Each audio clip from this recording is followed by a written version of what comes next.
How's spring camp been going with one practice left? It's been going pretty good, honestly. Got to see a lot of new faces out there and compete for different spots. So it's been pretty fun to watch.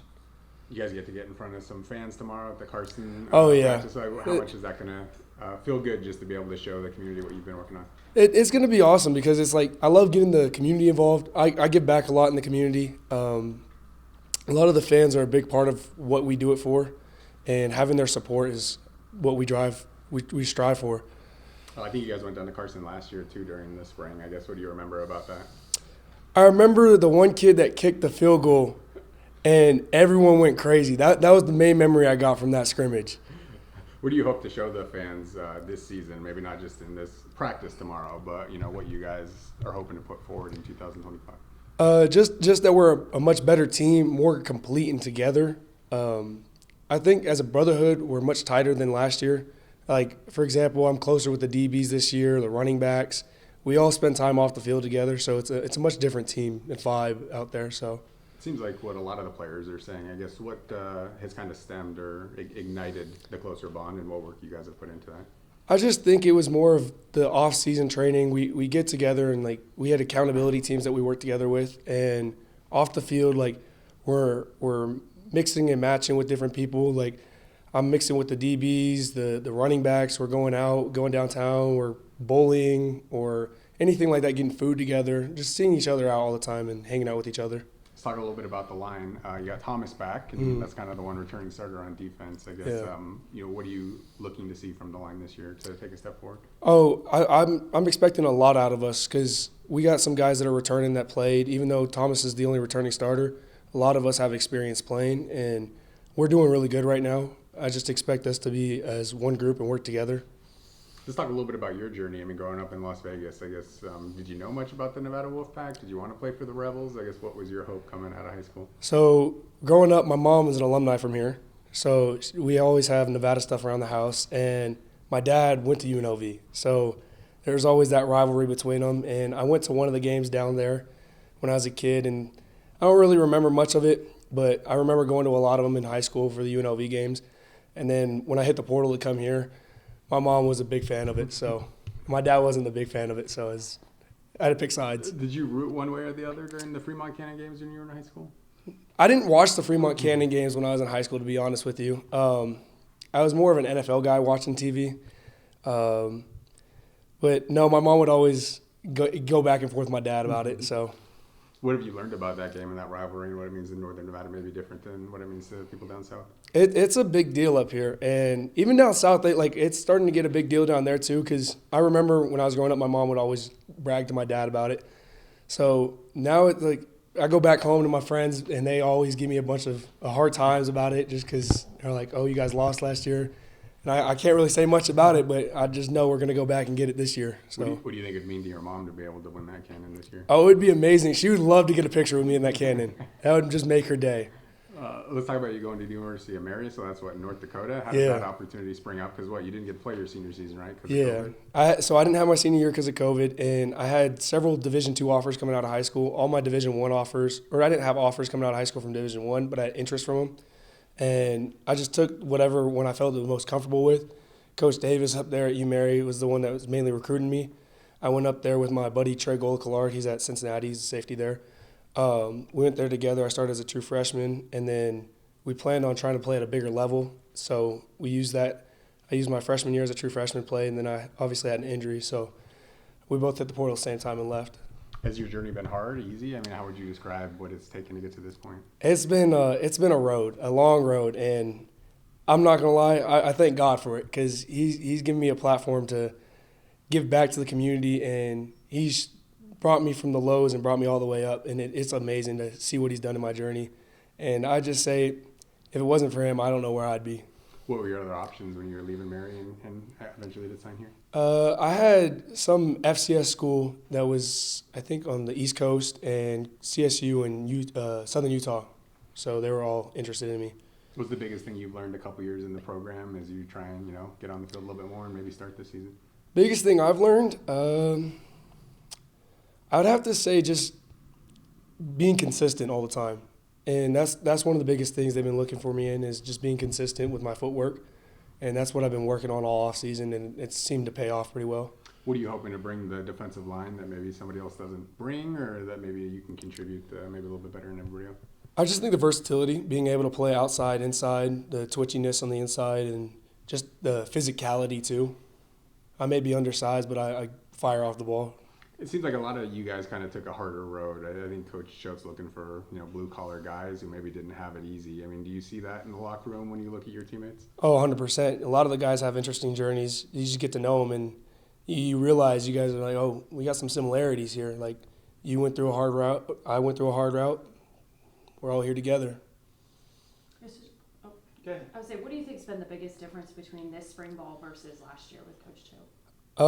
I would say the consistency, and he's got what he wants and like what he wants to establish right now. Versus last year, it was just the feeling out period. He's kind of patching holes on the roster. This year, he's got what he wants. What would it mean to be able to end, this season for you on a high note and to have a winning season for the first time during your career here? It'd mean a lot, honestly. I haven't had a winning season in college yet, and just doing that, I'm accustomed to winning all my growing up my whole life, so it'd just be everything, honestly. So the team was 130th in sacks, 120th in tackles for a loss last year. How do you guys look to improve those spots? Just the consistency up front and the way we mesh together as a bond up there. It's instead of playing as individuals, playing as one cohesive group together.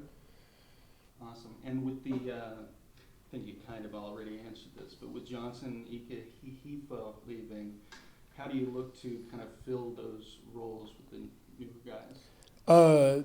Jonathan Maldonado, Dylan LaBarbera, they're amazing. They're awesome.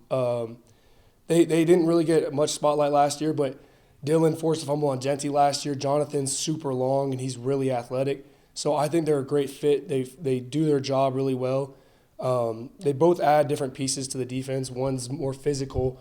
Jonathan's got the finesse game and long and quickness.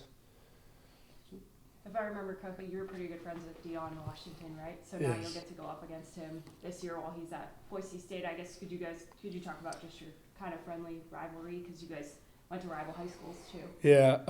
So growing up, we started playing together at the age of 5. And I think he was 6, but I was 5.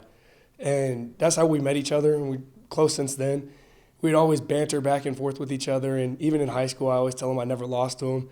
But now he's got the one up on me from Hawaii, and I'm looking to tie it this year and when we play Boise. So it's been pretty fun. We talk to each other every day. Do you have like a preferred position that you feel most comfortable in? Honestly, no. It's wherever they need me, honestly. I grew up in high school just playing all over the place. I've played from middle linebacker, outside linebacker, to interior. So You added a couple guys from the transfer portal. I guess what have been your thoughts on the newcomers to the line, and if anybody has kind of stood out? Jag was doing pretty good. I like him. He's a great guy. And then Cam Brown, the early enrollee freshman, he's doing really well too. Logo, he's a big presence, super strong. Bryce, he's really long too. He's got a good frame. So I like all of them. They're pretty good. You mentioned going out bowling with all these other guys. Who's the best bowler on the team that you've seen so far? Ooh, that's an interesting one. So we went this past weekend for Nehemiah's birthday, and Nate Burleson, he bowled a 197, and I was the one that came in second. But he's when he's on. So I'd have to say Nate. I've heard some other guys have some custom balls, so I don't know. I'd have to see about them. Noted. And then you mentioned, like praising God and everything that He put you in the position. Are you part of that Bible group? Yes. Part of everything? Yeah. How has that been for you? My whole apartment, 7-Eleven, we're all, so Nehemiah, me, Jarek Robinson, and Nate, we all go to Bible study together. And it was really Jarek. He came along with it, and he was the one like, hey, let's get the team together. Like, he's seen other teams like Ohio State doing it. He's like, I want to make this a big thing for our team and just bring us close. I think that's another reason that we got closer together is the Bible study. You see a lot of guys show up to it, and it's getting us really close with God. Spring camp, we're here toward the end. I guess what have you guys done as a defensive line that makes you happy? I think we've gotten better at some of the things that we lacked last year in terms of just being able to, for one, be more effective in rushing the passer. I think that was one of our big things as far as the run game, executing our run stunts better, being more gap sound, reestablishing the line of scrimmage. Those were a few of our major hiccups coming off of last year as we finished. Were you surprised at like the lack of sacks and I guess plays in the backfield? Yes, I think everyone was. As a coach, you take that personally. I just think it was just a struggle that was accentuated with a lot of our problems. And that just happened to be one of the things that was glaring as a result of our many problems that we had. I guess how you're going to address that, I guess, what are the kind of, you feel like the steps Well, required to be able to raise I that think number? I think part of that is it's just the first four guys that are going out there, they have a little bit more comfort in knowing our system. I think that has a lot to do with it. And then is us being able to establish a little bit more cohesiveness between the interior linemen and the edges. We were in separate rooms last year, even though myself and Coach Nico Johnson had a really good relationship in trying to work together.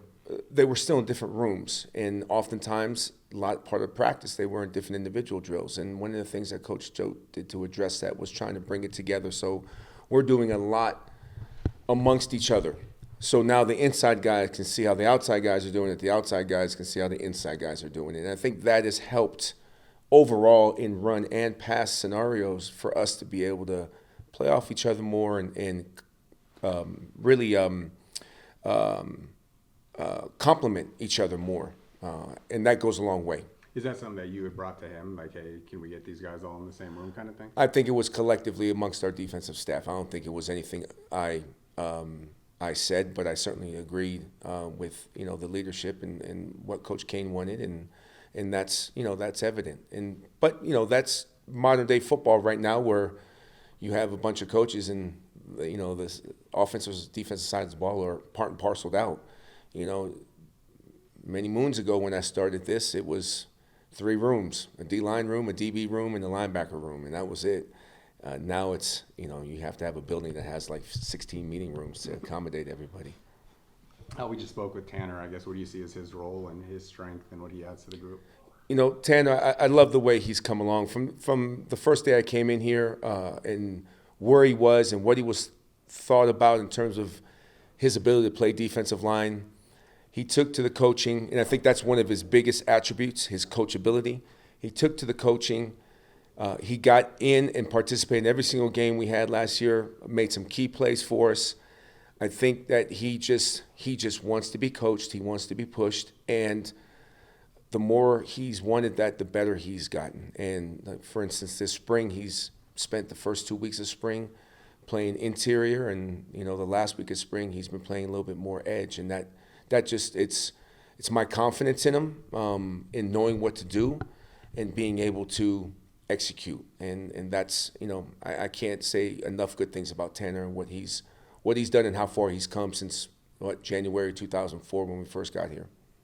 It's just from your perspective in your second spring ball, how much further ahead do you feel like this spring is compared to last year? Oh, huge, both from players and coaches, right? I mean, for us coaches, when we got here in January, that was 3 months after us coming together. So I think that has a large part to do with it as well, and Coach Kane developing a cohesive staff and us having a good 18 months to work with each other. I think that goes a long way, and then therefore making the kids more comfortable about them having confidence in their coaches and their coaching staff and wanting to play the way we're asking them to play.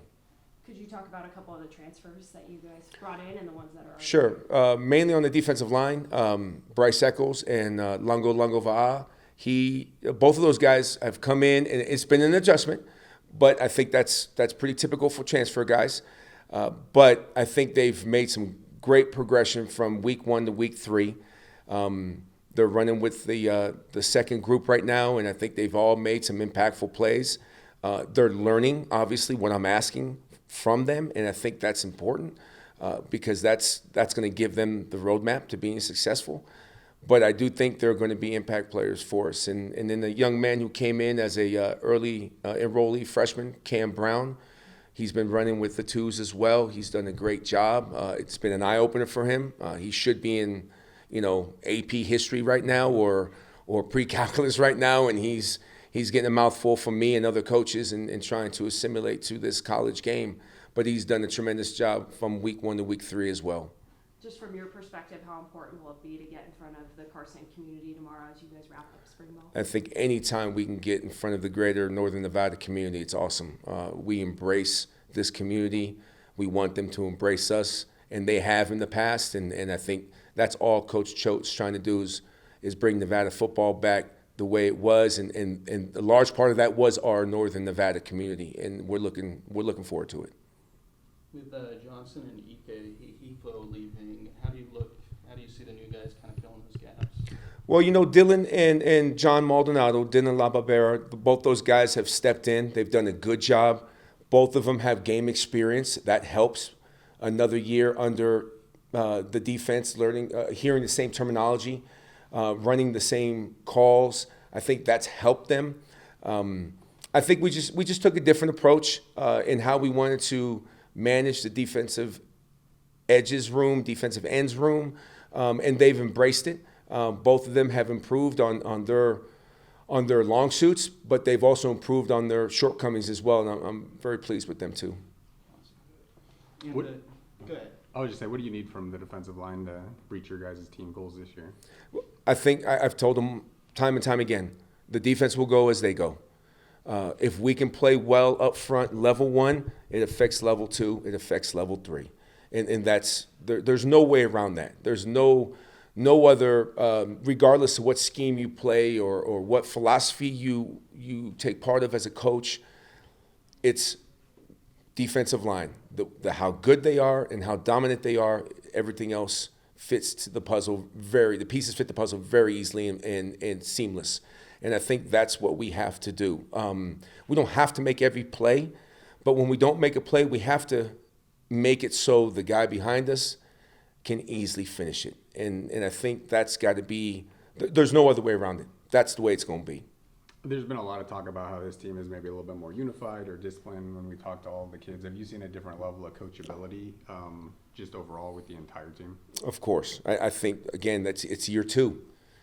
It's year 2, and you expect in year 2 there to be considerable changes in terms of the culture and the players embracing the mantra of what the head coach installs. And that's I think with any team it's going to be that way. But I think for us, for how hard we want to play, being cohesive, being more than just friends or casual acquaintances is supremely important for us to understand why it's so important for me to do my job, so the guy to my left, right, behind me, can have confidence in that being done and he can do his job.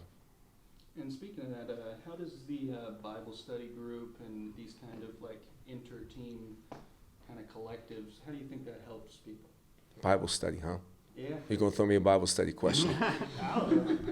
It's been going around. It's been going around? Yeah. I tell the guys that go into Bible study all the time, I said, don't hold it against me that I curse you out. Pray for me. I would appreciate it. But I think anytime those guys can get together, all right, all jokes aside, anytime they can get together, whether it be a spiritual get-together or a social get-together, right now I even take an academic get-together, all right? Anything they can do together, I think establishes that cohesiveness that's just beyond the friendship level, the casual acquaintance level. My teammate has to mean something bigger. And I think that is definitely the direction that we're going. All right, Coach, just your thoughts on what you guys did out here tonight. Yeah, we're a little bit limited with some of our offensive line that got nicked up a little bit, nothing major throughout the course of spring ball. So, we let the veteran guys go for a very short period of time, about 18 plays. Got a little special teams work in, and then kind of let the young guys go. And so that was the object coming in, was just like, hey, let's get some of these veteran guys just a little bit of polish work. You'll notice Chuba didn't even really take anything besides 7-on-7. Kind of let those guys that are battling it out get some more reps, and so that was awesome. It was fun to see some of the freshmen that have shined throughout spring ball come out and do the same here tonight. And so, we kind of know who we are right now and what we need to add in terms of pieces as we go into the portal. And, this is always an interesting time. It's the culmination of spring ball, but it's the start of a whole nother season in college football now for us, because we do exit interviews next week, and then the portal opens on Wednesday of next week. So really pleased with the way we kind of matured as a team. I think we had good competition, and it was a fun spring. I really enjoy coaching this team. Just your thoughts on changing up spring ball in this type of format and ending it with this instead of a traditional spring game. Yeah, I mean, I didn't love the spring game last year for a variety of reasons, and I think this still gives us a way to kind of have a culmination to it without maybe the traditional fanfare of a spring game. And we're not going to play our guys a whole lot. It's going to be young guys that are going to go, and the film will get out, and then we're fighting that battle too. So I don't know that there's a lot to be gained by it. You mentioned hitting the portal. Are there some areas of need that come to mind right away that you feel like you guys need to go to? Yep, there are. We need to. We've got to address some depth issues that we have on defense, defensive end, and linebacker in particular. We'd like to add a piece on the offensive line, but everybody in America wants to do the same. So we'll see how that goes. But I think offensively, I like where we're at. I think if there's a player you can't say no to that wants to come to Nevada, we'll figure out a way to make that work. But I think we're primarily focused on the defensive side of the ball in the portal. You really made it a point to come out to these smaller communities. Why do that? I don't know. I guess I spent 9 years riding a yellow bus as a coach, and I'm from a small town, and I think it's kind of a cool vibe. And I think in some respects, just getting on a bus and driving down here, there was real anxiety for some of these kids out here. I mean, first time they've been in front of anybody all spring, and it was sloppy in 7-on-7. It kind of took them a while to get things going, and so I think there's value in that to kind of simulate a road game.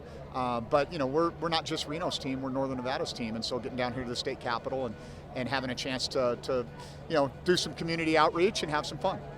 Maybe no Carson Senators, but in terms of guys that are local guys, the Douglas kids, the Minot kids, do you get a sense that they really appreciate moments like this? Getting out to some communities that they really know? Yeah, I do. I mean, I think Smalley and Estes were like, oh gosh, Coach, can we go to Douglas next year? I can't stand this field, And it's like, okay, I understand that. A little, some rivalries from back in the day, but I think someday, hopefully the longer we do this, we'll move it around a little bit, but I think I want to try to gain some traction by, you keep coming back and it gets a little bit better and a little bit better, and it kind of becomes an event for the community, and that's what I'm hopeful that we can kind of do over time.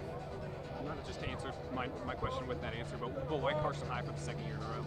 I think because of the continuity. I mean, you start moving stuff around before you build a brand, then it gets confused, and so I think that we've had a really good working relationship with the folks here at Carson High, and so that was part of it. Was we had some familiarity, the AD and the football coaches working with us to allow us to come down here and do this, but also, hey, let's do it again and see if we can make it better, and I think it was better, and so now we'll try to do year 3 and see where that is, and then if we blow it out of the water, maybe we start, okay, now it's time to start to maybe take a little bit further trip and get out to Winnemucca or Elko or somewhere like that.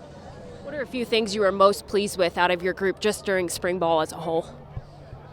I just think this is a team that's very coachable. I think they want to do the things that we want them to do, and when they make mistakes and we correct them, I think they have really good intent about working on those things, and so I've been pleased with that. They like each other.